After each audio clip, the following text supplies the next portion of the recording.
ইব্রাহিম আলাইহিস সালাম একদিন আজরাইলকে বলছে, আজরাইল, কোন নাফরমান পাপীর রুহু যে কবজ করো তুমি, তখন তোমার চেহারাটা কিরকম হয়, আকৃতিটা আমার এটা একটু দেখাও। হযরত ইব্রাহিম আলাইহিস সালামকে আজরাইল বলছে, আল্লাহর কসম হে নবী, আপনি সহ্য করতে পারতেন না, আপনি এটা দেখতে চাইেন না। ইব্রাহিম আলাইহিস সালাম বললেন, না, আমার একটু হলেও দেখাও।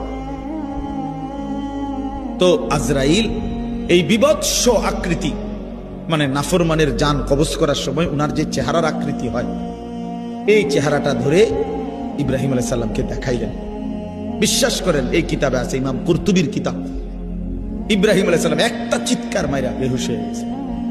হুঁশ আসার পরে ইব্রাহিম আলাইহিস সালাম বললেন, আল্লাহর কসম, আয় আল্লাহ, মালিক আপনার কসম, কবরের আযাব, জাহান্নামের আযাব কোন নাফরমানের জন্য কিছুই লাগবে না, শুধু আজরাইলের এই ভয়ানক দৃশ্য জান কবজের সময় একবার দেখলেই তার সারা জিন্দেগীর নাফরমানির শাস্তির জন্য এটাই যথেষ্ট।